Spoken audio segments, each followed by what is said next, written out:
I'm not sure if this is the right place for this experience, but the post here jogged an old hidden memory from my childhood that I now need to get off my chest. In 1999, I was 7 years old, playing in the woods with my friend Charlotte. We were standing at each end of a big log in the woods when I noticed movement in my peripheral. I tried focusing my periphery to catch a detailed look. I see similar movement often when we're in the woods, and it always disappeared, like scattered away, before I could turn to look. My heart skipped a beat when I could make out a group of little people looking up at me as well.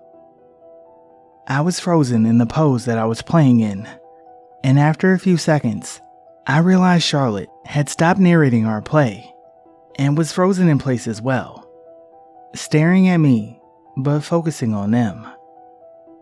I'm pretty sure they were dressed because it didn't look like they were all naked.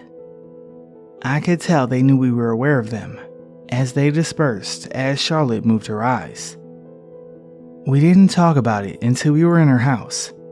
We weren't afraid, just confused on our walk home.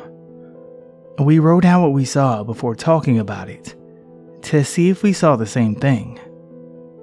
Unfortunately, both of our descriptions were so vague, but we agreed that they were clothed and less than a foot for sure. One thing that we were positive of was to mind our business and to not go searching. We had found a colony of little people in the woods, but the fact that our reaction was to quietly leave and not even talk about it until behind closed doors, and to still not talk out loud but write it. I don't remember being frightened. In fact, we kind of just accepted it and moved on with a new taste of what this world or universe was capable of. I watched The Indian in the Cupboard later in life, which reminded me of these little people, but at that point, I no longer saw them. Charlotte and I would talk about seeing things out of the corner of our eyes, but we could never figure out what it was. Although Charlotte was different. Her and her dad were huge hippies, and her imagination was so wildly magnificent that it made my mind radiate. I always thought that maybe her narration of our play was so powerful and energetic, and that she actually manifested them. Little people were never playing any parts in either of our imaginations. In fact, when we both confirmed what each other saw, we were kind of in awe that we had never even thought about tiny people in the universe.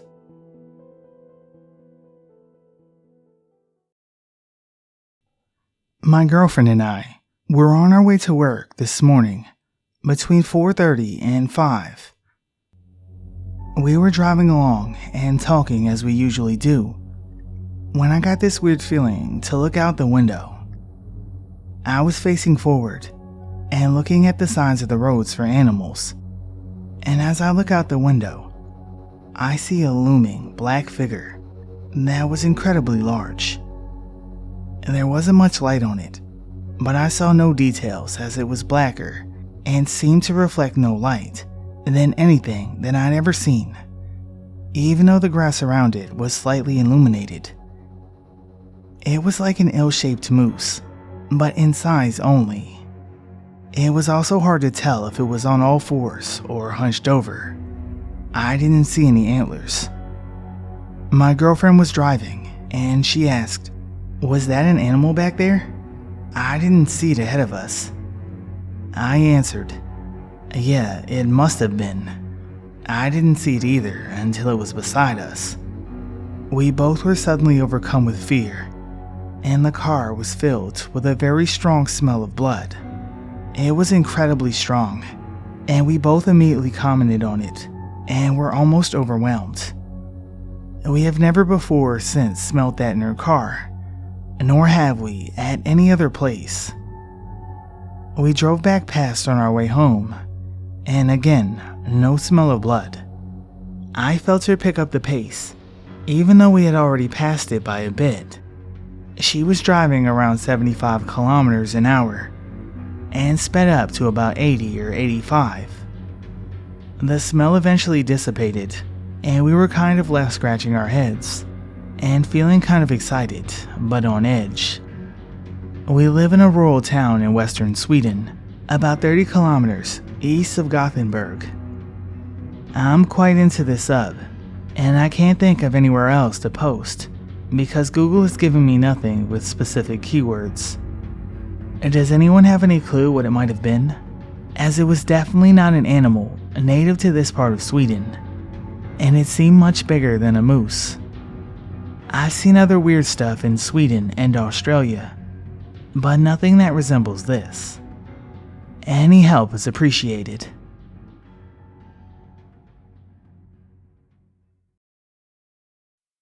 This happened in 2016, when I accompanied my paternal uncle to Goddess Temple, located in Uttar Pradesh.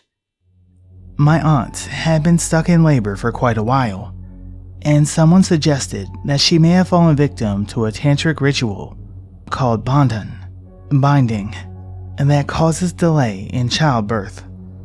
My uncle knew a priest in the temple who was considered to be adept in occult sciences and had reached out to him for help. We met the priest, who was dressed in a modest saffron robe and had an air of humbleness around him. I could never imagine what was going to happen in the next few hours. He confirmed that someone had done a Masani Kriya, or graveyard ritual, on my aunt, and if not reversed within time, it could end up in a miscarriage, or even death. We were horrified and couldn't believe what was being told to us, but he assured that she could be saved, provided that we started the yagya, or ceremonial fire, and other rituals on time. So, on the banks of River Ganges, he lit a ceremonial fire and asked us to keep putting oblations into the fire when told. The ritual went on for quite a while, when the strangest thing that I've ever experienced in my life happened. Suddenly, scores of subhuman creatures started coming from nowhere and began sitting around us in a circle. I can't describe exactly how they looked, but all of them were stunted and had deformed legs or hands, with pus oozing out of their wounds. They looked very similar to humans, but there was something otherworldly about them that I can't put my finger on. Now, my uncle is a very serious and grumpy guy, and with the situation at hand, wasn't in a good mood that day, obviously. I could see that he thought those creatures were beggars and was about to tell them to bugger off, but the priest, who seemed unfazed by the bizarre situation, put a finger on his lips and gestured him to remain quiet. As the ritual was about to end, the creatures disappeared as strangely as they had arrived. After the ritual ended, the priest asked for a bit of time to dispose the residue of the yagya into the Ganges. Meanwhile, my uncle and I toured the entire temple to find out where those creatures could have gone, but it was in vain. When the priest returned, I asked him about what we had just seen. He explained that the spirits that were being used to torment my aunt had arrived to distract us from our ritual. Like humans, they are also attached to the earth and do not want to cross over. Had any one of us reacted or gotten up from our place, the ritual would have failed, and my aunt would have been doomed. And this is the reason he had gestured us to remain calm. Curiosity arose in my mind, and I asked him, "Have you ever seen God?" "No, but I have seen the devil," he said. I was bewildered to hear this, because, apart from the obvious vision of the devil himself, Satan is predominantly a Christian spirit, and this priest was an Orthodox Hindu. Moreover, the concept of Satan or Lucifer doesn't even exist in Hinduism. Before I became a priest, I was a Vamachari, or left-hand tantric, and had once gotten a chance to perform a ritual in an abandoned Christian graveyard. The specifics of the ritual are arcane, but you have to write a mantra on a piece of paper and make a wick out of it. The wick is then placed in an oil lamp and set alight. During midnight, 11 rounds of the mantra are to be recited in the graveyard while the wick is burning. Now, these demons do not like anyone trying to get power over them, and will do anything possible to distract you from the ritual.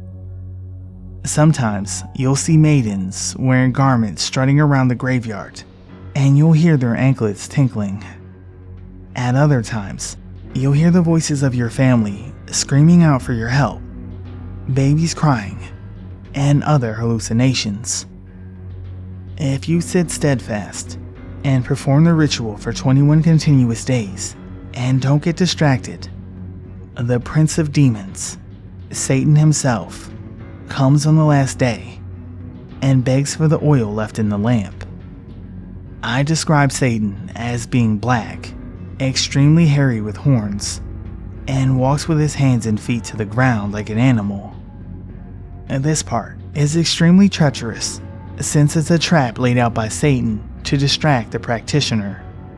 You have to give the oil to Satan, after which he'll tempt you to ask for anything that you want. If at this point you ask for anything, be it riches, women, or what have you, or refuse to give him the oil, you're doomed and will be forced to suffer from lunacy throughout the remainder of your life. The only acceptable request is to ask Satan to leave you alone so that you can complete your ritual in peace. Once the ritual is complete, you'll gain the ability to exorcise any demon with ease. At that point, my uncle's mobile rang. It was the midwife calling to inform that his son had been delivered safely. I wish I could tell you that attacks on my aunt ceased after this event, but they didn't. In the years to follow, my uncle would sometimes find pieces of dog bones tightly wrapped in red cloth scattered around the precarious corners of the house. But that is another story.